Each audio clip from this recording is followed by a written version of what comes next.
वासुदेवाय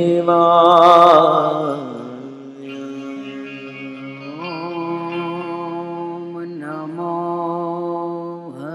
भगवते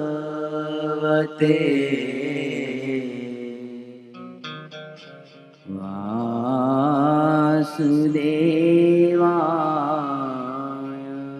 ॐ नमो भगवते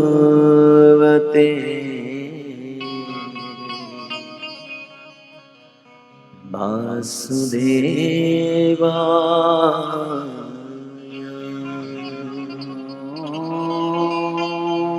नमो भगवते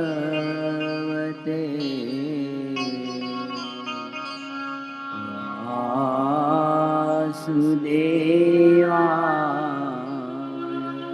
ॐ नमो भगवते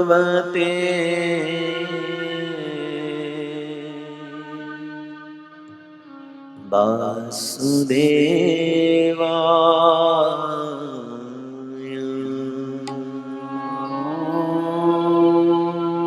नमो भगवते वासुदेवाय।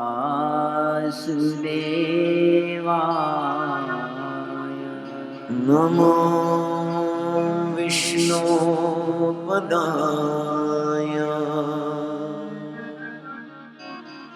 कृष्ण कृष्णाय भूतले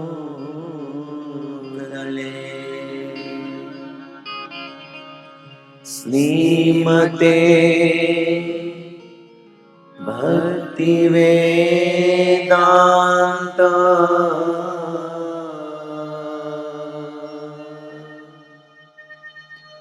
स्वामी इति नामिने।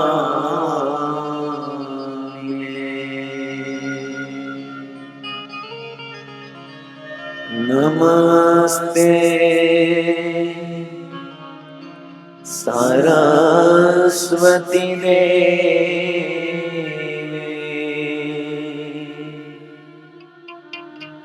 गौरवाणी प्रचारिणे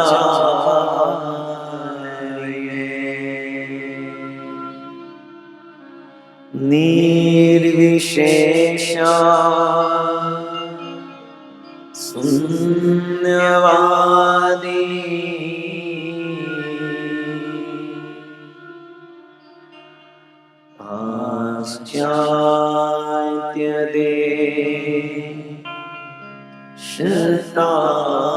पाश्चात्यदेशतारिणे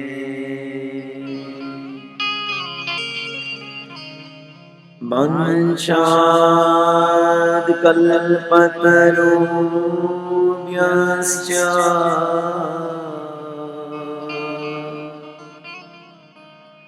कृपा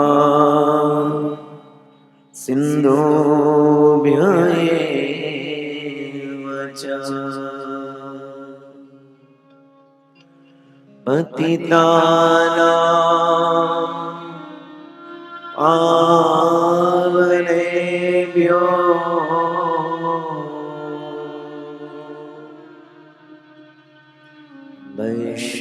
वैष्णवेभ्यो नमो नमः। जय श्री कृष्ण चैतन्य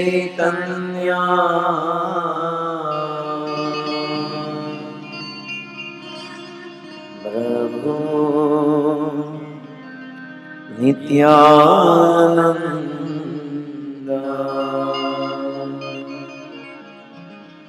श्री अद्वैत गदाधर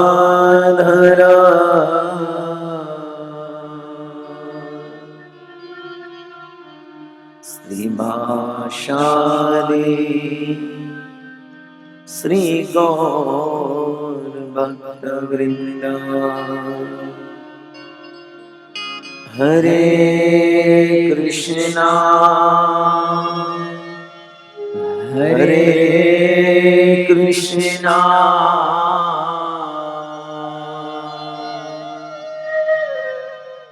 कृष्णा कृष्णा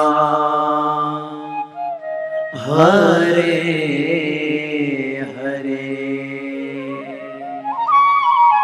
हरे राम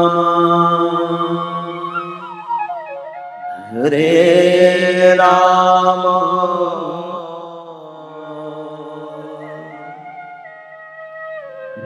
राम राम हरे हरे।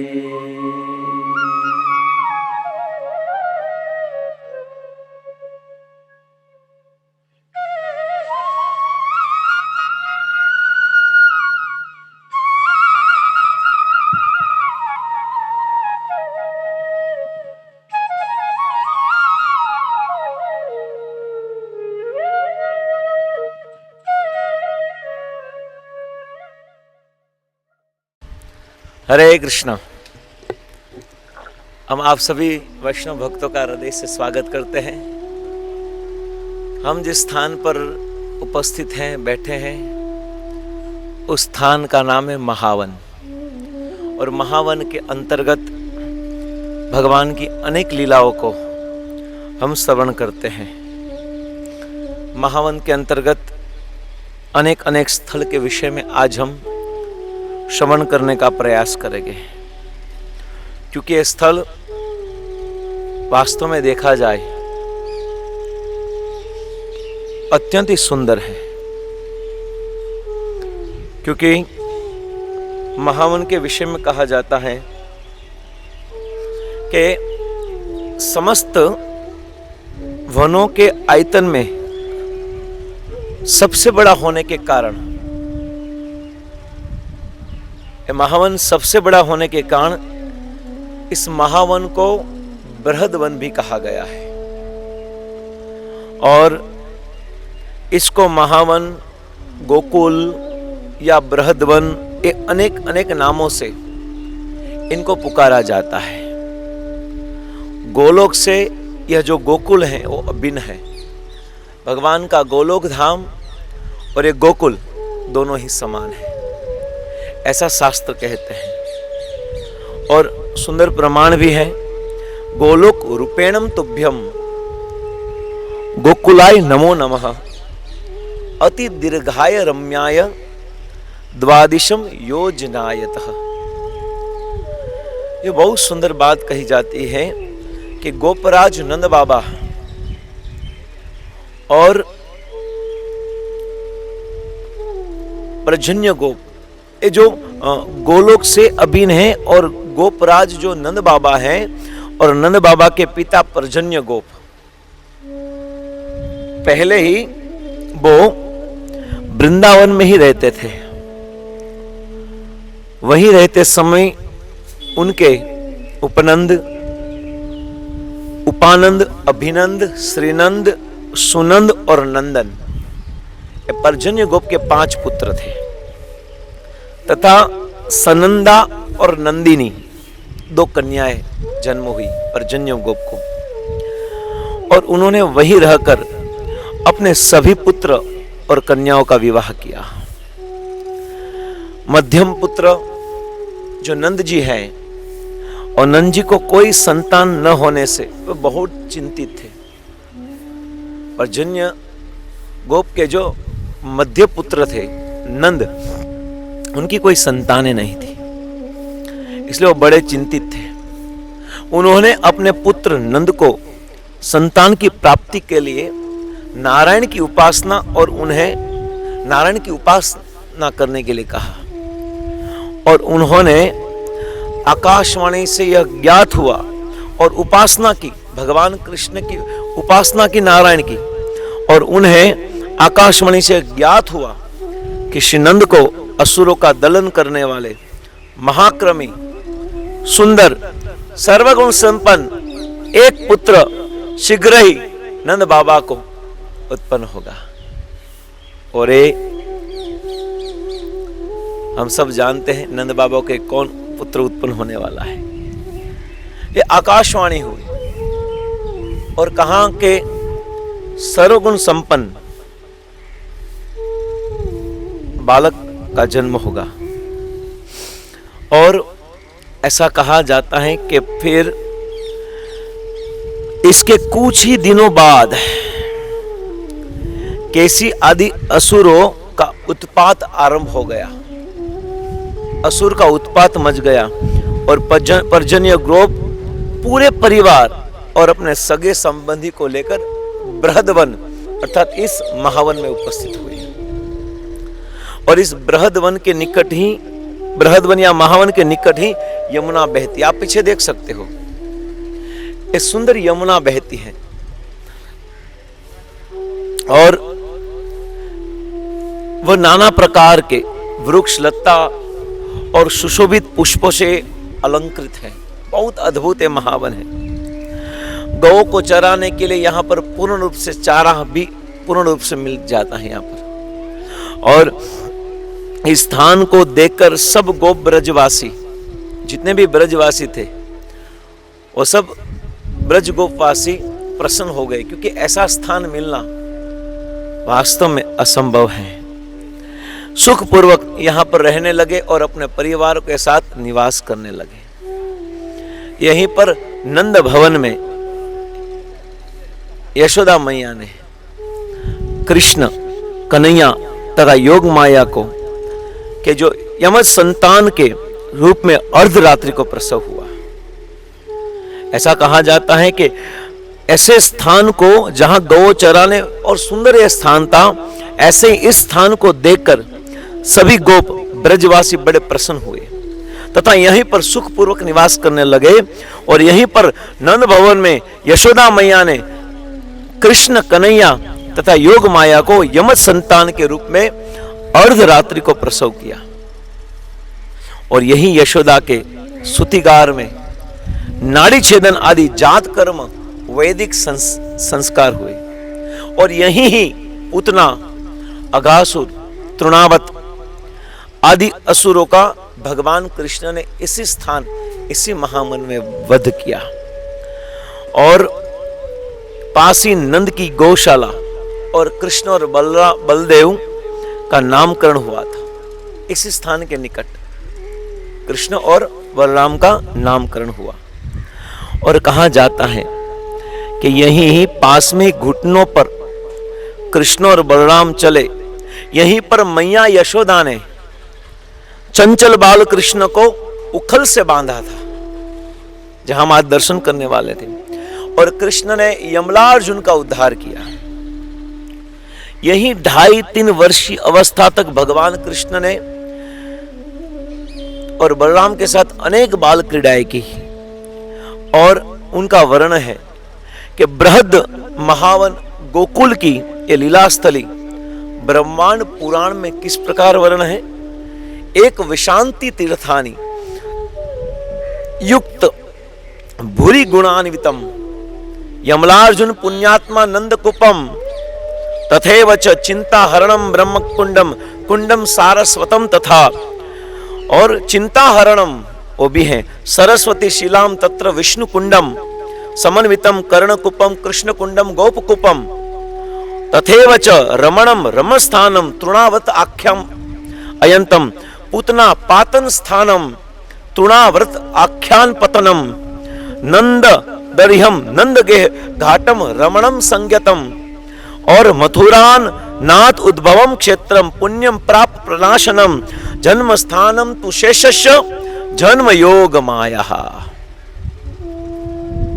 यही सुंदर मथुरा से ये सब लीला स्थली महावन में है, जिनका हम दर्शन करने वाले हैं। यहां पर एक सुंदर स्थान है जो है नंद महाराज के दंत धावन टीला, अर्थात नंद बाबा भगवान कृष्ण के जो पिता है नंद बाबा, वो प्रतिदिन इस स्थान पर बैठकर दंत मार्जन करते थे, दंत मंजन करते थे। अर्थात दांत को साफ करते थे। इसलिए इस स्थान का नाम हुआ दंत धावन टीला। और यहाँ पर सुंदर सुंदर स्थान भी महान में उपस्थित थे। नंद भवन, जहाँ पर भगवान कृष्ण का जन्म स्थान, नंद भवन में 84 खंबे हैं। और कहा जाता है कि नंद हवेली के भीतर ही यशोदा मैया ने कक्ष में भादो माह की रोहिणी नक्षत्र अष्टमी तिथि को अर्धरात्रि को भगवान कृष्ण इसी नंद भवन में प्रकट हुए थे। और भगवान यहां पर ही प्रकट हुए थे। स्वयं भगवान कृष्ण और योग माया ने यशोदा नंद भवन में यमज संतान के रूप में यशोदा के गर्भ से जन्म लिया था। यहां योग माया का दर्शन है। श्रीमद् भागवत में इनका स्पष्ट वर्णन है कि महाभाग्यवान नंद बाबा भी पुत्र के उत्पन्न होने से बड़े आनंदित हुए, प्रसन्न हुए, क्योंकि अनेक जन्मों के बाद, अनेक सालों के बाद नंद बाबा के गर्भ लाला का जन्म हुआ था। भगवान प्रकट हुए थे तो अत्यंत प्रसन्न थे। पूरा परिवार प्रसन्नचित्त था। और यशोदा मैया पुत्र के रूप में भगवान को उत्पन्न करके बहुत आनंदित थी। नाड़ी छेदन संस्कार, स्नान आदि के पश्चात ब्राह्मणों को बुलाकर नंद बाबा ने जात कर्म आदि संस्कारों को संपन्न किया। देखिए, भगवान कृष्ण का भी सब संस्कार किया गया है। हालांकि भगवान को कुछ करने की जरूरत नहीं है। भगवान के नाम मात्र से और भगवान की इच्छा मात्र से संसार के सभी व्यक्ति पावन और पवित्र हो जाते हैं। एक मात्र इच्छा मात्र से, भगवान के नाम से। तो उनको संस्कार के द्वारा पवित्र करने की आवश्यकता नहीं है। फिर भी इस संसार को दिखाने के लिए, समझाने के लिए नंद बाबा ने स्वयं भगवान कृष्ण का भी अलग अलग प्रकार से संस्कार किया, सब संस्कारों का। इसलिए कहा है नंदश्च आत्मज उत्पन्नो। यहां पर ऐसा कहा जाता नहीं वसुदेव जी के पुत्र हैं कृष्ण। हाँ, वसुदेव के भी पुत्र कृष्ण हैं और नंद के भी पुत्र हैं। क्योंकि जब वसुदेव जी मथुरा से भगवान कृष्ण को लेकर आए नंद भवन में, उसी समय यशोदा मैया ने भी लाला को जन्म दिया था। अर्थात यशोदा लाल और देवकी लाल, ये दोनों एक हो गए। नंद नंदन और वसुदेव नंदन, ये दोनों एक हो गए। इसलिए नंदश्च आत्मजन उत्पन्न, नंद के द्वारा उत्पन्न हुए। जाता आह्लादो महामनः आयुय विप्राण वेद ज्ञानम स्नानम सुचिरम कृतः। और इसी प्रकार मथुरा के कृष्ण के साथ, ब्रज के कृष्ण के साथ वसुदेव जी ने एक कर दिया। दोनों एक हो गए, दोनों कृष्ण एक हो गए। और जब अक्रूर जी उनको लेकर गए तो वापस जो अक्रूर जी कृष्ण को लेकर गए वो मथुरा के कृष्ण हैं। और जो मूल कृष्ण जो व्रज को छोड़कर एक कदम भी जहां आगे नहीं बढ़ाते, वो मूल कृष्ण तो वहां के वहीं रहे। देखिए क्या अति सुंदर, अगर भागवत को समझेंगे तो ही, और सुंदर भक्तिवेदांत स्वामी शिल प्रभुपाद जी जैसे आचार्यों के माध्यम से जब हम सुनेंगे तो ही हम समझ पाएंगे, अन्यथा हम इस भागवत को नहीं समझ पाएंगे। और सुंदर सुंदर स्थल है यहाँ पर। नंद भवन है जहां पर अनेक लीला भगवान कृष्ण ने की है। नाड़ी छेदन इत्यादि, स्नान इत्यादि संस्कार हुए। और रघुपति उपाध्याय जो है वो बहुत सुंदर बात कहते हैं कि श्रुति न परे स्मृति न परे, भारत मन्ये भजतु भयभीतः, अहम इह नंदम वंदे यस्यालिंदे परब्रह्म। जन्म मरण के चक्र से बहुत सुंदर रघुपति उपाध्याय ने भगवान के विषय में कहा है कि जन्म मरण के भय से भयभीत हुए व्यक्ति श्रुतियों का आश्रय लेते हैं, कोई स्मृति का आश्रय लेते हैं, कोई महाभारत का आश्रय लेते हैं, अलग अलग शास्त्रों का आश्रय लेते हैं। परंतु मैं आश्रय लेता हूं वो नंद बाबा का, जिनके घर में साक्षात अनंत कोटि ब्रह्मांड के स्वामी परब्रह्म भगवान कृष्ण जिस नंद बाबा के आंगन में ओट-पोट होते हैं, उस नंद बाबा को मैं प्रणाम करता हूं। क्या अद्भुत स्तुति करते हैं हमारे शास्त्र। कितना सौभाग्य है नंद बाबा का, जो स्वयं भगवान उनके घर में प्रकट हुए। नंद राय जी की वंदना करता हूं, जिनके आंगन में साक्षात परब्रह्म का प्रागट्य हुआ। यह नंद भवन में 84 खंबा है। इनके विषय में कहते कि अगर कोई व्यक्ति इस नंद भवन में जो 84 खंबा है उनको देख लेता है, उनकी प्रदक्षिणा करता है, उनको प्रणाम करता है, तो उनको 84 लाख प्रकार की योनि में वापस भ्रमण करने के लिए नहीं आना पड़ता। इस नंद भवन का भी दर्शन हम आप कर रहे हो। और पुतना उद्धार भी यहां पर ही हुआ। माता का वेश बदलकर पुतना, माता का वेश बनाकर, गोपी का वेश बनाकर पुतना अपने स्तनों में कालकुट विष लगाकर नंद भवन में इस स्थल पर आई।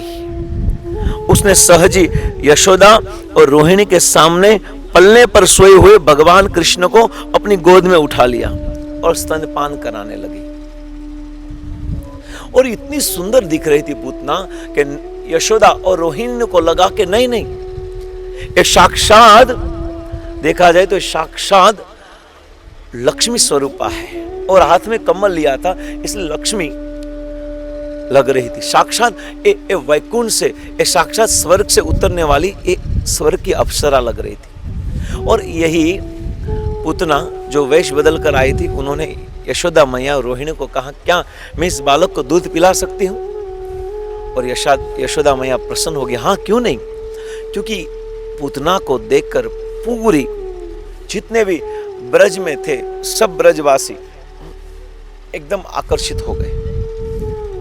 उन्होंने देखा कि आहा हा कितनी सुंदर है। ऐसा लग रहा है कि निश्चित ये जो पुतना है वो गोपी का वेश धारण कर भगवान कृष्ण को अपने स्तनों में कालकुट विष लगाकर मारने के लिए आई थी। तो उनका स्वरूप देखकर रोहिणी माता और यशोदा मैया दोनों प्रभावित हो गई।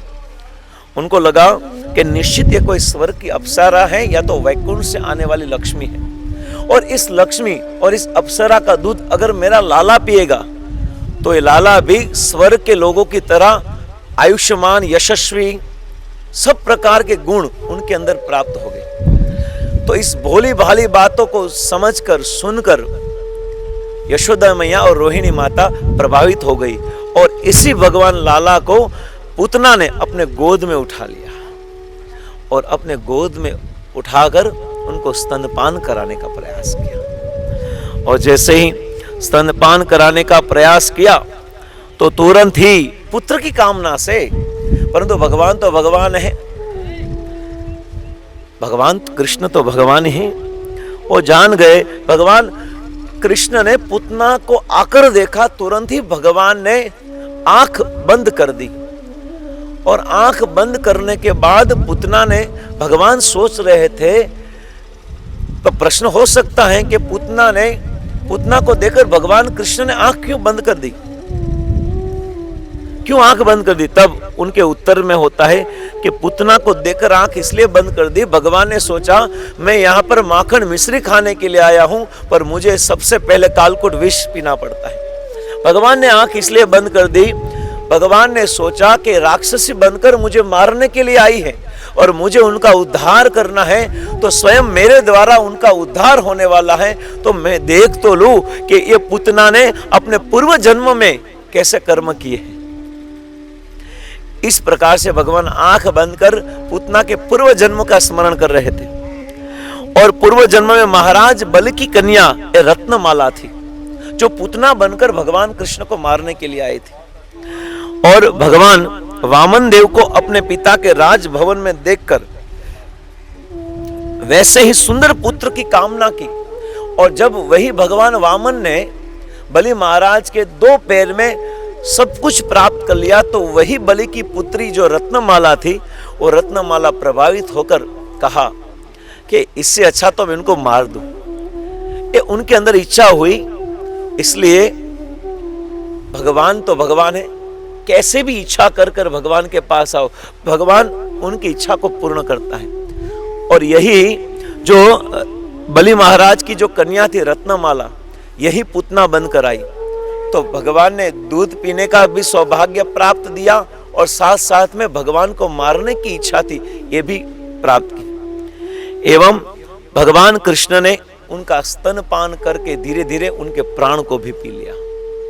और जब प्राण को पीने के बाद पूतना बड़े जंगल में, कंस के जंगल में जाकर गिरी, क्योंकि पूतना को जलाने के लिए बहुत पेड़ की आवश्यकता होती है। इसलिए भगवान ने सब पहले से ही व्यवस्था कर दी। और इस प्रकार से भगवान ने पूतना को इसी स्थान पर, इसी महावन में पूतना का उद्धार किया और उनको आशीर्वाद दिया। अहो बकियम स्तनकाल कुट्टम जंगे सयापा ययश साध्वी। ये साध्वी बनकर जो भगवान को मारने के लिए आई थी पूतना, उनको भगवान ने माता यशोदा और माता देवकी के स्थान दे दिया पूतना को। यह लीला इस महावन नंद भवन में हुई थी। और शकट भंजन अर्थात एक बैलगाड़ी के रूप में जो आया था असुर, जो भगवान कृष्ण को मारने के लिए आया था, और यशोदा ने जब इस बैलगाड़ी के नीचे भगवान को रखा था, तो उसी सकट में इस असुर ने प्रवेश कर लिया। और उन्होंने सोचा कि मैं जोर से इनके ऊपर एक गिरा दूं और भगवान को मार दूं, परंतु भगवान ने खाली चरण स्पर्श किए तो चरण स्पर्श मात्र से शक्टासुर का उद्धार हो गया। और ये शक्टासुर पूर्व लीला में हिरणाक्ष दैत्य का पुत्र उत्कच था। उत्कच नाम का दैत्य था। उसने एक बार लोमश ऋषि के आश्रम में जो हरे भरे वृक्ष थे और लताएं थी, ये हरे भरे वृक्ष और लताओं को नष्ट छिन्न भिन्न कर दिया था। और ऋषि ने क्रोध भरकर उनको श्राप दिया कि जाओ दुष्ट, तुम देह रहित हो जाओ, क्योंकि देह प्राप्त करने के पश्चात साधु का सम्मान करना, संतों का आदर करना, वो आपकी बुद्धि भ्रष्ट हो चुकी है। इसलिए जाओ, मैं आपको श्राप देता हूं कि आप शरीरहीन हो जाओ। और यही हिरणाक्ष पुत्र उत्कच इसी नंद भवन में, इसी महावन में आकर शक्टासुर बना, जो भगवान कृष्ण को मारने के लिए आया। पर भगवान ने अपने चरण कमल को स्पर्श करते ही उनका उद्धार कर दिया। तो ये जो सकट भंजन लीला हुई थी, वो भी इस महावन में, इस गोकुल में, अर्थात इस नंद भवन में हुई थी। और कहा जाता है कि तृणावत जो बवंडर के रूप में आया था, जो भयंकर बवंडर के रूप में आकर ब्रजवासी जितने भी थे सबकी आंख में धूल डाल दी। और यशोदा मैया ने जैसे भगवान कृष्ण को नीचे रखा, तो इस असुर ने लेकर आकाश में चला गया और ऊपर से भगवान को फेंकना चाहता था, परंतु भगवान ने उनको पकड़कर नीचे लाए भगवान। और इस प्रकार से पूतना जो तृणावत था, ये तृणावत का उद्धार हो गया। ऐसे ही महावन में अनेक अनेक लीला हुई थी। यहाँ पर बहुत सुंदर दधि मंथन लीला हुई थी, जहां पर हम दर्शन करेंगे। यशोदा मैया ने जब दैत्यो नाम तृणावतः कंस भृत्यम प्रणोदितः चक्रवात रूपेण जहारसिनन अभरकत, और इसी चक्रवात के रूप में आया हुए इस तृणावत का वध स्वयं भगवान कृष्ण ने किया। यहां पर दधि मंथन लीला भी हुई थी। प्रतिदिन भगवान कृष्ण जो थे, वो कृष्ण प्रतिदिन गोपियों के घर चोरी करते थे, और चोरी के कारण यशोदा मैया ने एक दिन खुद अपने हाथों से दधि मंथन किया, माखन निकालने के लिए सोचा। उन्होंने सोचा कि दास दासियों के हाथ का माखन हमारे लाला को अच्छा नहीं लगता, इसलिए मैं अपने हाथों से बनाऊं। तब यशोदा मैया ने दिवाली के दिन ही दधि मंथन लीला की, अर्थात दधि मक्खन कृष्ण के लिए निकालने का प्रयास किया। और जब मक्खन निकालने का प्रयास किया और सुबह उठकर दधि मंथन करे थी, उसी समय उनके मुख से भगवान के कीर्तन का, भगवान की कीर्ति का यश हो रहा था, यशोगान हो रहा था, और दधि मंथन से मक्खन दधि को मथा जा रहा था। और उस समय भगवान कृष्ण सो रहे थे, और यशोदा के मुख से ये सुंदर सुंदर स्मरण, भगवान के कीर्तन को सुनकर छोटे से भगवान शैया से नीचे उतरकर यशोदा मैया के गोद में आकर बैठ गए, और गोद में आकर यशोदा मैया का दूध पीने लगे। और उसी समय यशोदा मैया ने दूध को, चूल्हे में दूध को गर्म करने के लिए रखा था, और यशोदा मैया भगवान कृष्ण को मधुर आस्वादन, अमृत दूध का आस्वादन कर रहे थे और दूध था वो समझा के भगवान कृष्ण की सेवा में आज मैं नहीं लगूंगा, इसलिए अपने आप को अग्नि में डालकर आत्मदाह कर रहा था। तब यशोदा मैया ने देखा, अरे रे रे दूध उबल रहा है, और तुरंत भगवान कृष्ण जो दूध पी रहे थे उनको खींचकर साइड में रखा और दौड़ कर गए और चूल्हे के ऊपर जो दूध नीचे गिर रहा था उनको बचा लिया। तब बाप रे, भगवान कृष्ण गुस्सा हो गए, तिल मिला गए कि मैं अपने गोलोक वृंदावन धाम को छोड़कर यहां पर आया और तू ये दूध के लिए, थोड़ा सा दूध के लिए, हे मैया तूने मुझे छोड़ दिया। और गुस्सा होने के कारण भगवान कृष्ण तिल मिला गया, आज मैं तेरा 10 गुना नुकसान करूंगा। और तब भगवान कृष्ण ने देखा कि आज तो यशोदा को मजा चखाना है, और तब भगवान कृष्ण ने एक बड़ा सा रोड़ा पत्थर लिया और जो मटका था वो मटके के बीचों बीच फोड़ दिया मटके को, और इनमें जितना भी दही था, छाछ थी, मक्खन, सब पूरे कमरे में। और भगवान ने सोचा, अरे बाप रे, भूल हो गई, अब मैया डांटेगी, मारेगी, इसलिए भगवान भागे। उसी दही और छाछ के ऊपर अपने छोटे छोटे चरण कमल को रखकर भगवान भाग रहे थे। और एक ऐसा कमरा था जहां पर बासी माखन रखा जाता, वहां पर गए और वहां पर जाकर छिप गए। और यहाँ पर फिर जो बंदरों को माखन खिलाने लगे। लो, आपने त्रेता युग में रावण का वध करने के लिए आप सब बांदरों ने बहुत सहायता की थी, इसलिए आज मैं आपका ऋण चुका रहा हूं, लो माखन। और भगवान कृष्ण सबको माखन खिला रहे थे, और माखन खिलाते खिलाते ऋण भी चुका दिया। और उस समय यशोदा मैया ने देखा कि अरे रे रे, लाला ने क्या कर दिया। और तब यशोदा मैया ने हाथ में छड़ी ली और छड़ी लेकर भगवान कृष्ण के पीछे दौड़ रही है। भगवान भाग रहे हैं, भगवान को कौन पकड़ सकता है, फिर भी प्रयास करो तो भगवान पकड़ में आ जाते हैं। बहुत बहुत प्रयास किया, जो यशोदा मैया ने जो श्रृंगार किया था वो पूरा श्रृंगार उतर गया, छिन्न भिन्न हो गया, वेर बिखेर हो गया। और ये एक घटना दिवाली के दिन ही हुई थी। और तब यशोदा मैया ने भगवान कृष्ण को पकड़ लिया। हालांकि भगवान ने अपने आप को पकड़ा दिया यशोदा मैया को, और कृष्ण को पकड़ लिया और फिर भगवान कृष्ण को बांध दिया। और जब बांधने का प्रयास हो रहा था तब 2 उंगली कम हो रही थी। संत और आचार्य का कहना है 2 उंगली क्या है, एक हमारा प्रयास और एक भगवान की कृपा। भगवान की कृपा तभी होगी जब हमारा प्रयास होगा। इसलिए श्रील प्रभुपाद जी और चैतन्य महाप्रभु की इस परंपरा में हम हरे कृष्ण कृष्ण कृष्ण हरे हरे, हरे राम राम राम हरे हरे, जो महामंत्र बोलते हैं वो महामंत्र के माध्यम से हम भगवान को अपने हृदय में बांधने का प्रयास करते हैं। और जब भगवान को हम अपने हृदय में बांध देते हैं तो फिर भगवान कभी हमारे हृदय से दूर नहीं। बांधने का प्रयास करते हैं परंतु हमारा प्रयास पूर्ण सफल नहीं होता।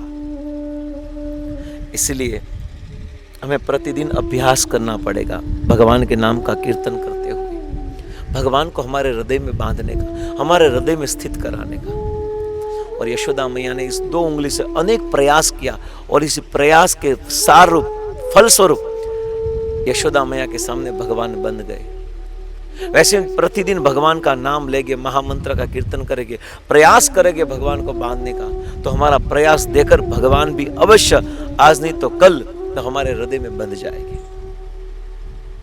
भगवान हमारे हृदय में बंदी हो जाएगी। और जब भगवान कृष्ण हमारे हृदय में बंदी हो जाएंगे ना, तो ही हम इस संसार की इस बंदिगे से मुक्त हो पाएंगे। इस बंदी से हम मुक्त हो जाए, इस बंधन से हम मुक्त हो पाएंगे।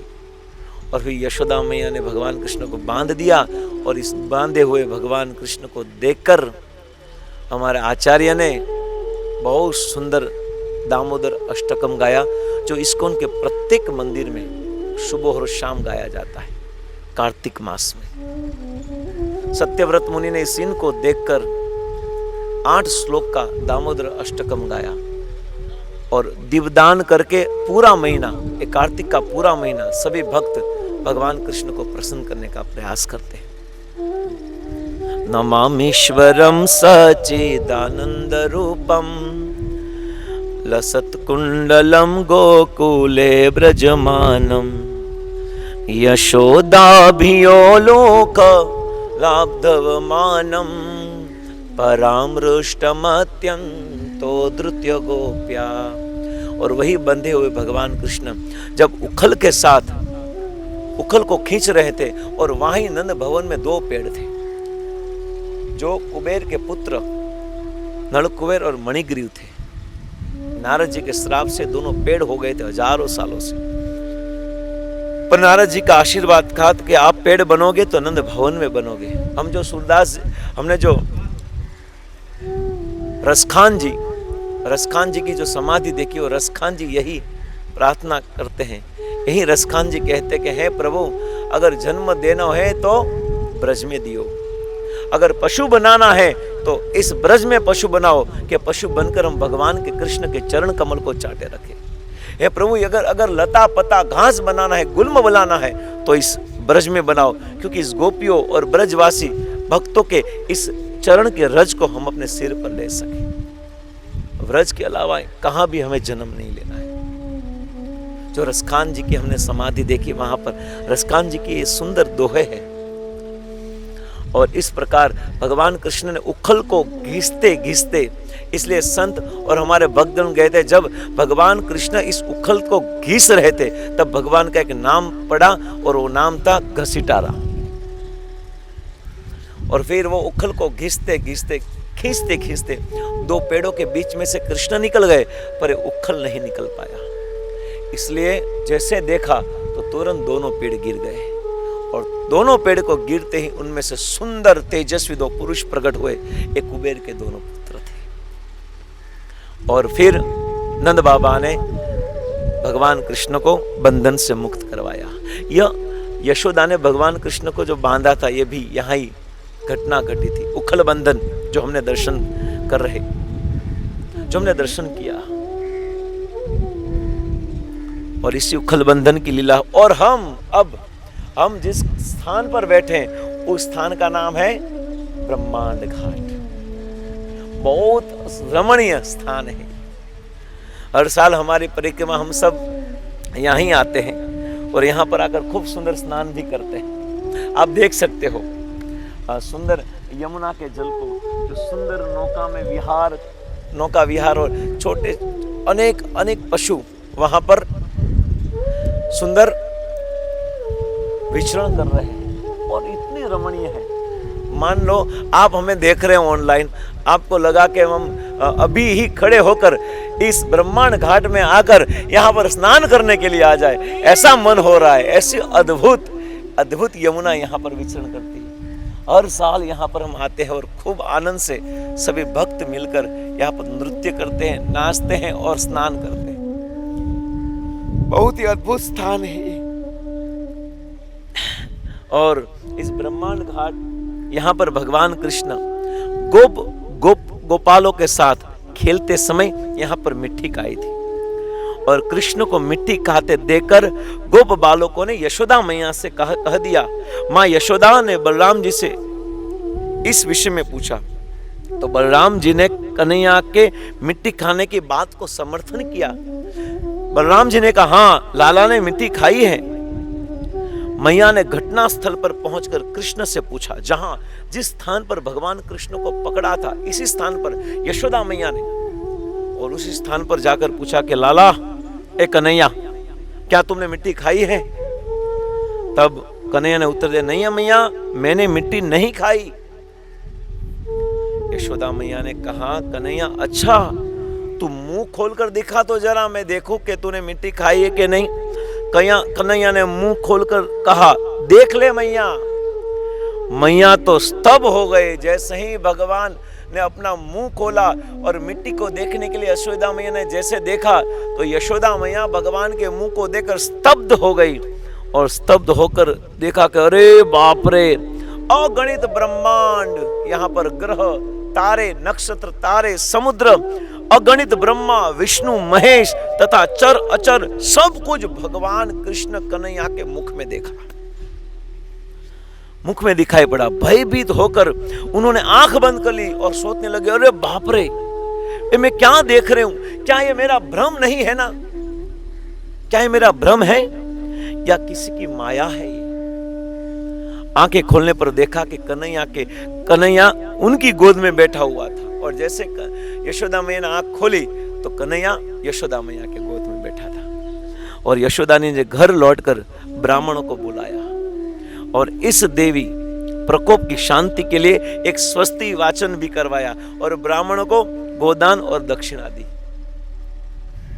देखिए, कृष्ण के मुख में भगवान के भगवत्ता के लक्षण स्वरूप ही अखिल चराचर विश्व ब्रह्मांड को देखकर यशोदा मैया ने कृष्ण को स्वयं भगवान के रूप में ग्रहण नहीं किया। भले पूरा ब्रह्मांड अनंत विष्णु ब्रह्मा सब कुछ देख लिया, फिर भी यशोदा मैया ने भगवान कृष्ण को भगवान के रूप में स्वीकार नहीं किया। उनका वात्सल्य प्रेम शिथिल हो गया था। उनका वात्सल्य जो प्रेम था वो शिथिल नहीं हुआ, बल्कि और समृद्ध हो गया। भगवान के प्रति जो प्रेम था, वात्सल्य प्रेम, वो घटा नहीं पर और बढ़ गया। और दूसरी ओर भगवान कृष्ण का चतुर्भुज रूप दर्शन कर देवकी और वसुदेव का वात्सल्य प्रेम और विश्व रूप का दर्शन करके अर्जुन का संख्य भाव शिथिल हो गया था। देवकी और वसुदेव ने जब भगवान कृष्ण को चतुर्भुज रूप में देखा, उस समय देवकी और वसुदेव का जो वात्सल्य प्रेम था वो शिथिल हो गया। और अर्जुन ने जब भगवान कृष्ण के विश्व रूप को देखा, तब अर्जुन का भाव भी शिथिल हो गया। पर यहाँ पर यशोदा मैया ने इसी स्थान पर भगवान कृष्ण के मुख में जो ब्रह्मांड को देखा, तो ब्रह्मांड को देखकर यशोदा मैया का जो वात्सल्य प्रेम था वो प्रेम शिथिल नहीं हुआ, वो शिथिल नहीं हुआ, ऐसा के वैसा ही रहा। अन्यथा ये लोग हाथ जोड़कर भगवान कृष्ण की स्तुति करने लगे। इस प्रकार ब्रज में कभी कभी कृष्ण की भगवत्ता के ऐश्वर्य का प्रकाश होने पर भी ब्रजवासी प्रेम से शिथिल नहीं होते। वे कभी भगवान कृष्ण को भगवान के रूप में ग्रहण ही नहीं करते। उनका कृष्ण के प्रति मधुर भाव कभी भी शिथिल नहीं होता था। और इसी स्थान पर भगवान कृष्ण ने यशोदा मैया को ब्रह्मांड का दर्शन करवाया, इसलिए इस स्थान का नाम हुआ ब्रह्मांड घाट। आइए हम इस महावन, इस गोकुल की, इस महावन की परिक्रमा करते कर, इस बृहद वन की परिक्रमा करते करते आगे बढ़े और आगे के स्थान में जाकर उनका दर्शन और उनकी कथा को सुने। जय जय श्री राधे श्याम। हरे कृष्ण। हम आप सबका स्वागत करते हैं।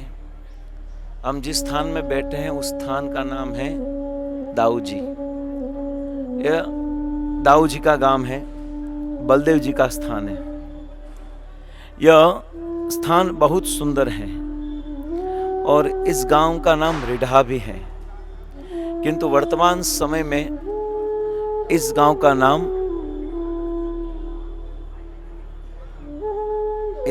नाम बलदाम दाऊजी नाम से इस गांव का नाम हुआ है। इस गांव का नाम अभी दाऊजी है। और मंदिर में दाऊजी का खूब सुंदर श्याम वर्ण का विग्रह अत्यंत मनोहर है। और दाऊजी भगवान बलराम जी के पीछे की ओर रेवती माता जी विराजमान है। और पीछे रहने का गूढ़ रहस्य क्या है? क्यों रेवती बलराम जी के पीछे है? उनका रहस्य क्या है?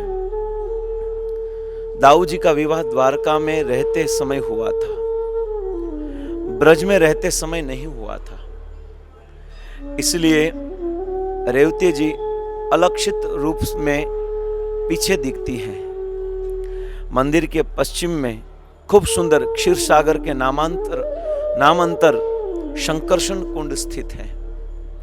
श्री दाऊजी का विग्रह वज्रनाभ के द्वारा प्रतिष्ठित है और ब्रज के सभी प्रसिद्ध विग्रह ब्रज के बाहर जाने पर भी दाऊ जी यवनों को चमत्कार दिखलाकर ब्रज से बाहर नहीं गए। हालांकि यवनों के द्वारा आक्रमण के कारण भगवान के अनेक विग्रह बाहर चले गए, परंतु दाऊ जी का विग्रह यहां पर ही स्थित था। दाऊ जी का विग्रह यवनों को चमत्कार करके यहां ही स्थित रखा।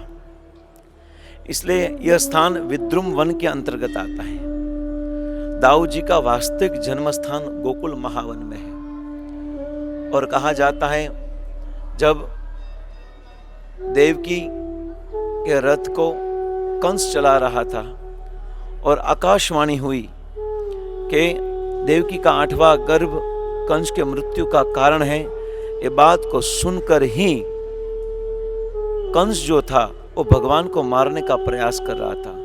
अर्थात देवकी के गर्भ के द्वारा जो भी बालक जन्म लेगा उन सबको मारने का प्रयास कर रहा था। 1, 2, 3, 4, 5 और 6 बालक को मार दिया।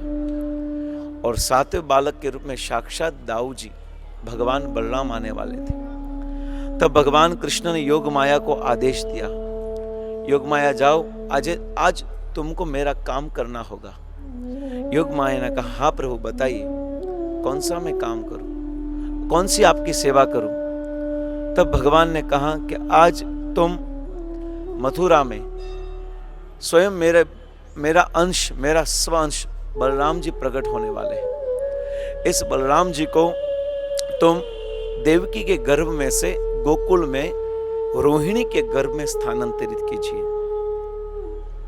ये सुनते ही योग माया ने कहा, परंतु मेरी इतनी क्षमता नहीं कि मैं आपका अंश, और इस पर दाऊ जी, बलराम जी, शंकरषण जिनको अनंत शेष कहा जाता है, उनको कैसे प्रभु मैं देव के गर्भ से रोहिणी के गर्भ में स्थानांतरित करूं। मेरी इतनी शक्ति और मेरी इतनी ताकत ही नहीं कि मैं कार्य कर सकूं। परंतु भगवान ने कहा, ठीक है, मैं आपको शक्ति प्रदान करता हूं और मेरी शक्ति की कृपा से आप जाकर वास्तव में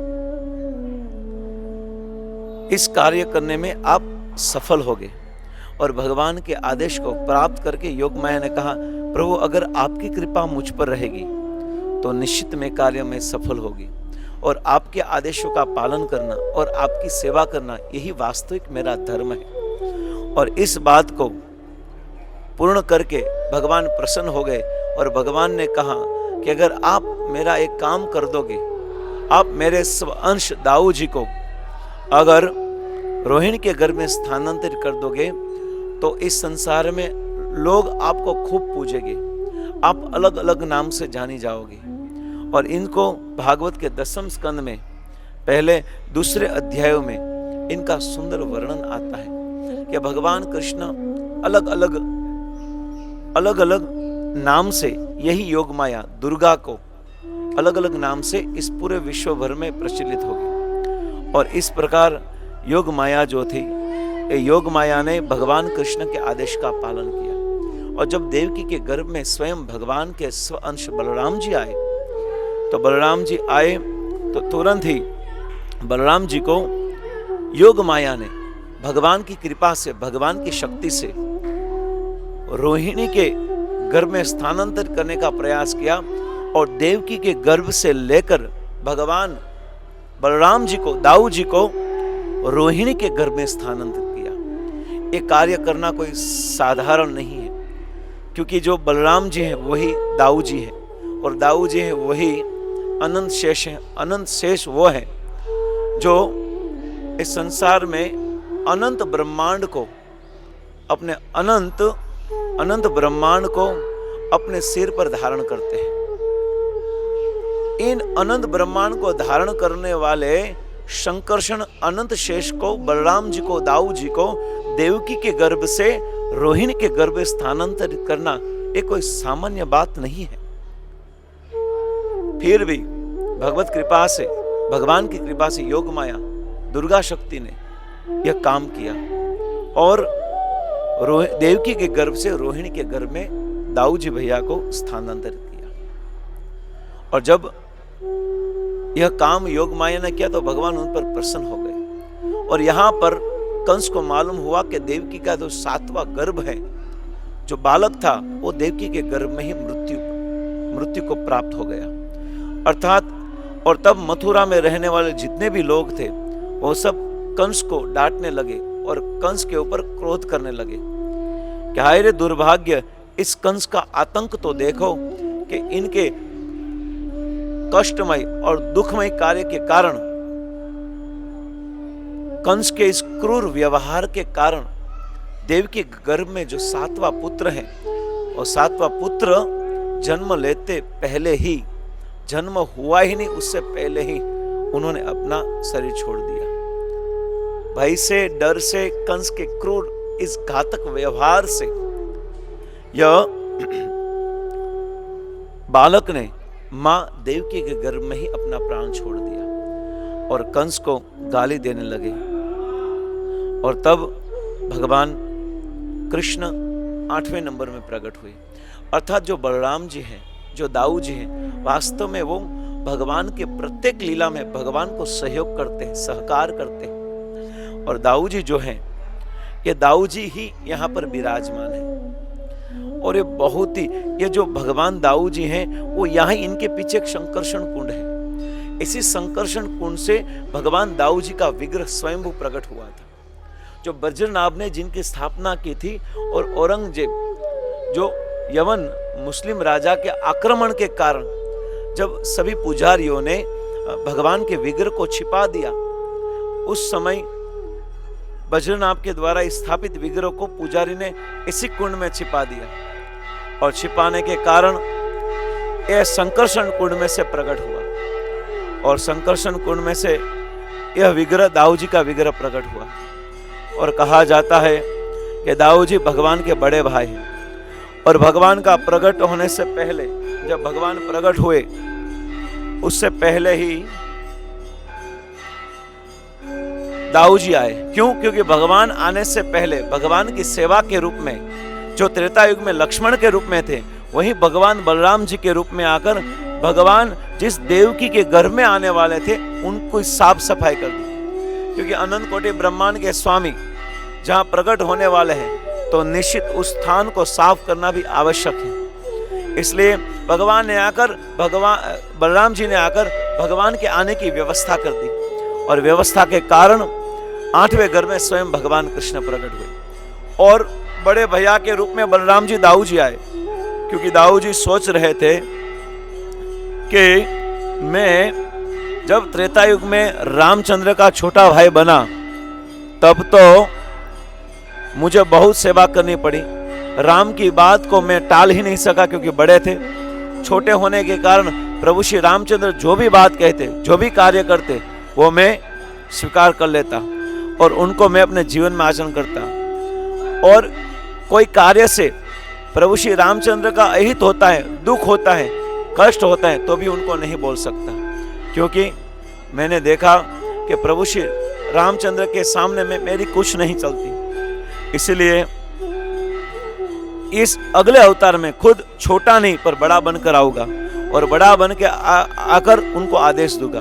इसलिए दाऊ जी द्वापर युग में भगवान कृष्ण के बड़े भाई होकर आए और जो छोटे भाई होकर जो सेवा की थी बड़े भाई की, वही दाऊ जी ने कृष्ण अवतार में बड़े होकर कृष्ण के पास सेवा करवाई। और ऐसा कहा जाता है कि जब दाऊ जी का प्रागट्य हुआ, ऐसा संतों का कहना है, तब भी जैसे राधा रानी की आंख नहीं खुली थी वैसे दाऊ जी की भी आंख नहीं खुली थी। और जब यशोदा मैया गर्भवती थी और उसके गर्भ में साक्षात भगवान कृष्ण थे, और जब यशोदा मैया ने रोहिणी माता के पास दाऊ जी को अपने गोद में लिया और गोद में लेकर ही जैसे ही देवकी के जो गर्भ थे उनको स्पर्श, जैसे ही स्पर्श किया बलराम जी ने, चरण स्पर्श करते ही बलराम जी की आंख खुल गई। यही दाऊ जी का विग्रह है। और हम सब जानते हैं दाऊ जी का विवाह रेवती जी के साथ हुआ है, रेवती माता जी के साथ हुआ है।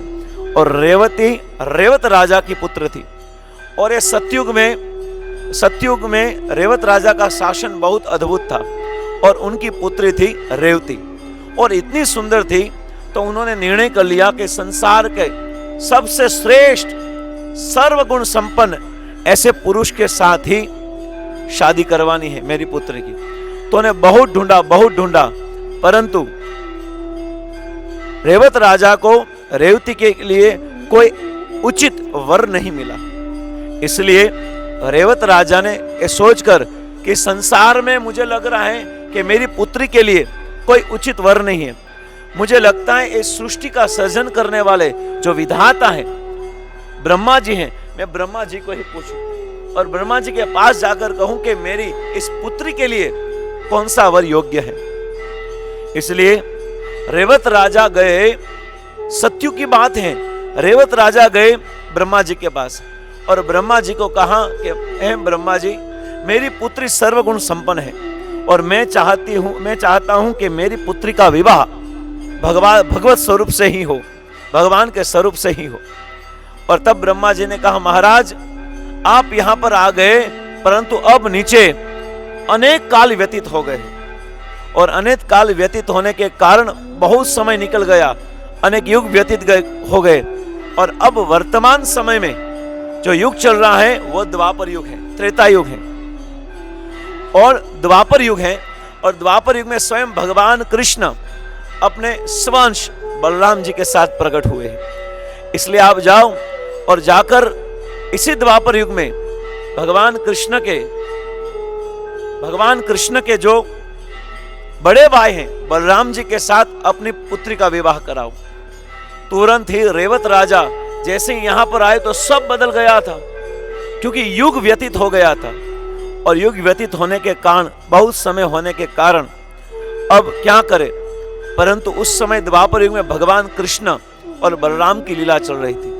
और तब रेवत राजा ने गए नंद बाबा के पास, रोहिणी माता के पास और कहा कि हमें आपके पुत्र के साथ मेरी पुत्री का विवाह कराना था। और जब दाऊ जी बलराम जी ने जब रेवत राजा की पुत्री रेवती को देखा तो उनकी हाइट तो बहुत लंबी थी, क्योंकि सतयुग की थी और द्वापर युग आ गया। तो हम सब जानते हैं कि सतयुग में व्यक्ति की, मनुष्य की लंबाई बहुत बड़ी थी, त्रेता युग में और कम हो गई, द्वापर युग में और कम हो गई और कलयुग में तो एकदम कम हो गई। ऐसी परिस्थिति थी और सतयुग में रेवती की जो लंबाई थी बहुत बड़ी थी और बलराम जी उनके सामने छोटे दिख रहे थे। तो बलराम जी ने सोचा मैं छोटा और मेरी पत्नी बड़ी, क्योंकि बलराम जी जानते थे जब प्रभु श्री रामचंद्र का विवाह हुआ, सीता स्वयंवर था, तब सीता जी जब प्रभु श्री रामचंद्र को वरमाला पहनाने के लाई तो प्रभु श्री रामचंद्र ने अपने मुख को नीचे नहीं किया था, क्योंकि क्षत्रिय जो होता है वो कभी भी अपना सिर झुकाते नहीं और स्त्रियों के सामने नहीं झुकाते। और ऐसे ही मुंह खड़े रखा। सीता जी और उनकी सखियों ने बहुत ही निवेदन किया कि कृपा करके हे प्रभु आप अपना सिर नीचे झुकाइए, जिनके कारण हमारी माँ जो सीता है, हमारी सखी जो सीता है, आपके गले में वरमाला पहनाए। परंतु क्या करे, परिस्थिति ऐसी थी कि कुछ कर ही नहीं पाए। और ऐसा वर्णन है कि तब लक्ष्मण जी ने, यही जो दाऊ जी हैं वो लक्ष्मण जी के रूप में प्रकट थे त्रेता युग में, और तब इसी दाऊ जी लक्ष्मण जी ने भगवान के चरण कमल को छुआ, उनको प्रणाम किया।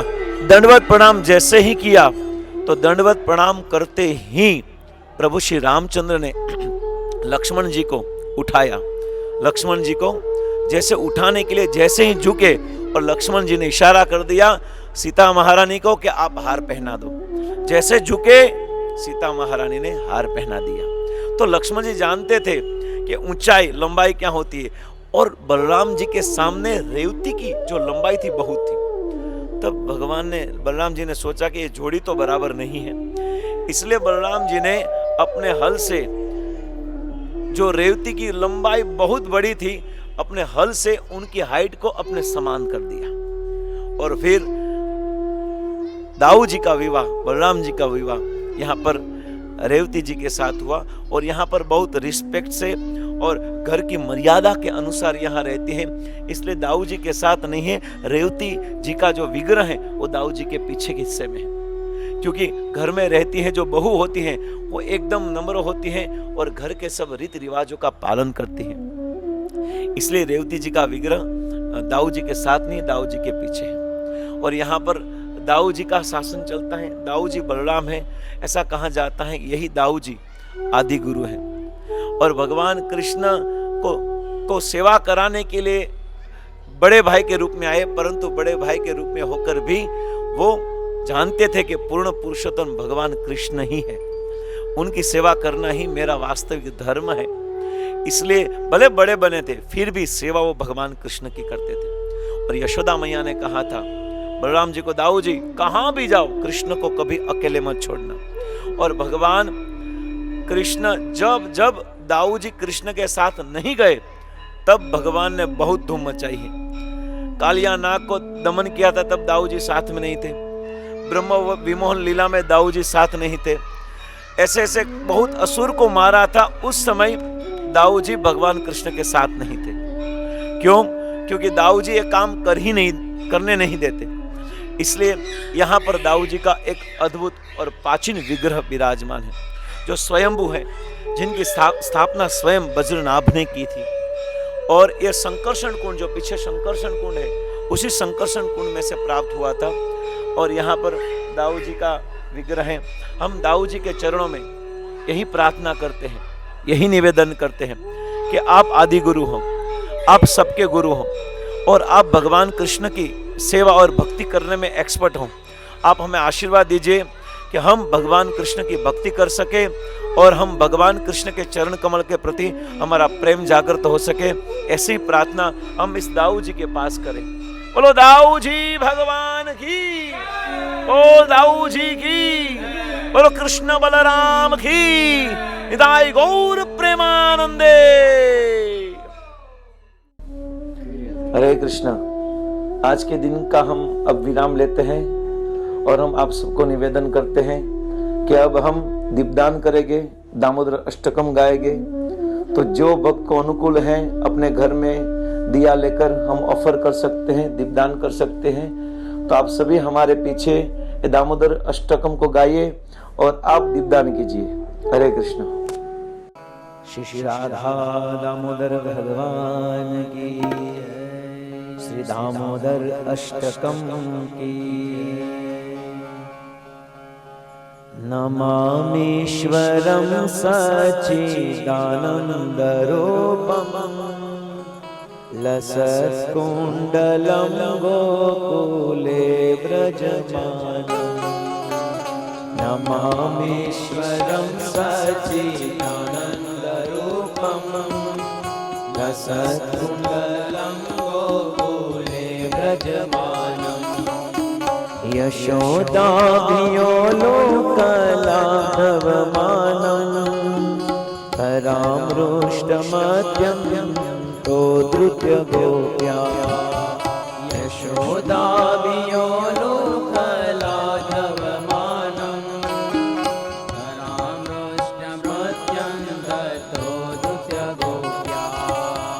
रुदन्तमुहुर्नेत्रं युग्मं रुजन्तं कराम्भोजयुग्मेन सातकनेत्रम्।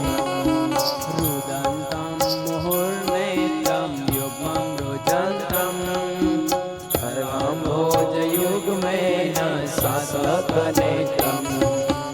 मुहुश्वासकं पत्रिरेखान्तकण्ठा पिताग्रेव दामोदरं भक्तिवर्ध्यम्।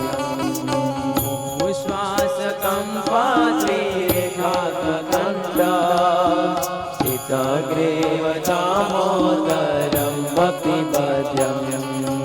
हरे कृष्णा कृष्णा कृष्णा हरे हरे, हरे राम राम राम हरे हरे, हरे कृष्णा कृष्णा कृष्णा हरे हरे, हरे राम राम राम त्वक्षलीलाभिरानन्दकुण्डे स्वदोषं निमञ्जन्तं मह्यापयन्तम् इति तत्स्वलीलाभिरानन्दकुण्डे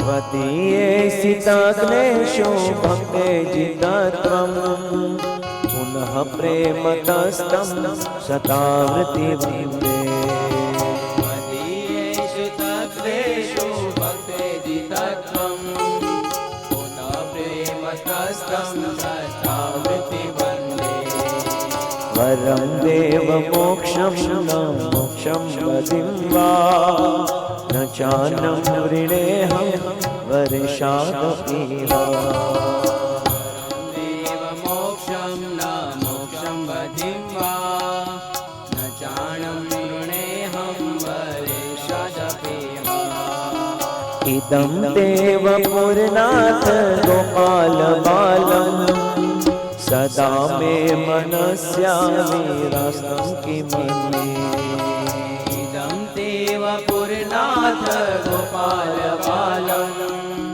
सदा मे मनस्याविरास्ता किमन्ये हरे कृष्णा कृष्णा कृष्णा हरे हरे राम राम राम हरे हरे हरे कृष्णा कृष्णा कृष्णा हरे हरे हरे राम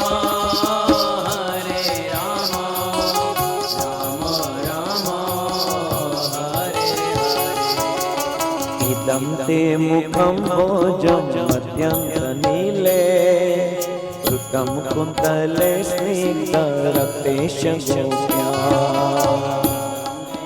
काम्बोज अत्यन्तनीले कृतं कुन्तले स्निग्धरक्तेशगोप्या मुहुशुम्बितं बिम्बरतां धरं मे मनश्या विलास्तामलं लक्षलावे मुचुम्बितं बिम्बरकाधरं मे मनस्या विरास्तामलं लक्षलाभे नमो देव दामोदरानन्द विष्णो प्रसीद प्रभो दुःखजालविमग्नम् नमो देव दामोदरानन्द विष्णो प्रसीद प्रभो दुःखजलाभिमग्ना कृपादृष्टिवृष्ट्यातिदिनं बतानो गृहाणे क्षमामग्न मे दक्षिदश कृपादृष्टिवृष्ट्यातिदिनं बतानो गृहाणे क्षमामे जगचिदश हरे कृष्णा कृष्णा कृष्णा हरे हरे हरे राम राम राम हरे हरे हरे कृष्णा कृष्णा कृष्णा हरे हरे हरे राम राम राम हरे हरे कुबेरात्मजो बद्धमृते वयाद्या स्वयमोचितो भक्ति भाजो कृतो च कुबेरात्मजो बध्यन्ति भयत्ता स्वयमोचितो भक्ति भाजो कृतो च तथा प्रेम भक्ति सकामे प्रयचा न मोक्षे ग्रहो मे दामोदरे तथा प्रेम भक्ति स्वकाम्य प्रयच मोक्षे ग्रहो मे श्री दामोदरे नमस्तेस्तु दाम्ने स्फुरदीप्तिधाम्ने त्वदीयोदरायात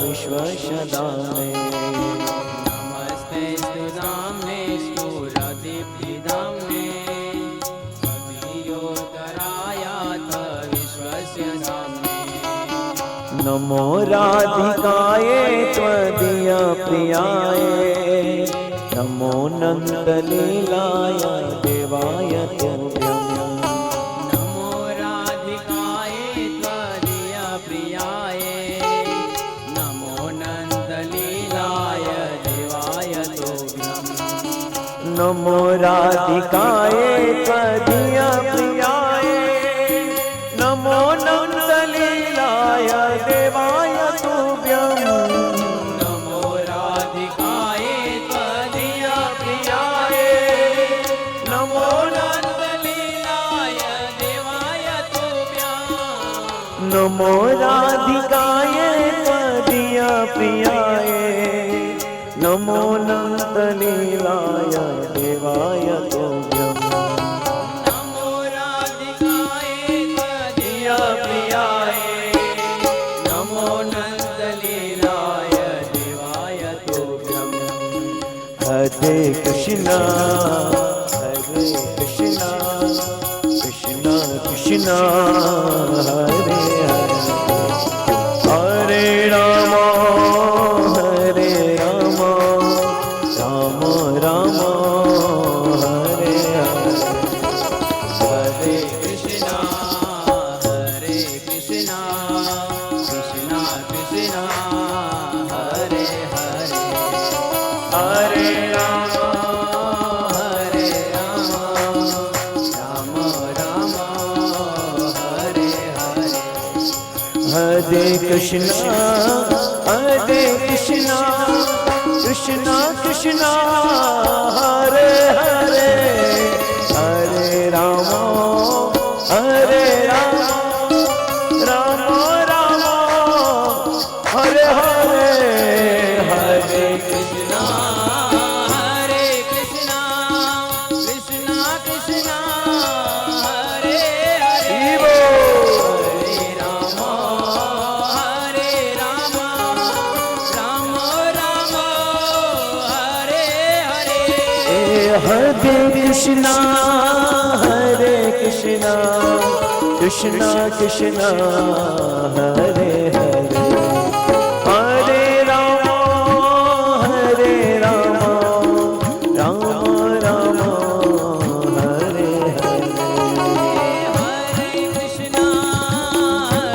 कृष्णा कृष्णा कृष्णा हरे हरे हरे राम राम राम हरे हरे जय राधा दामोदर राधा दामोदर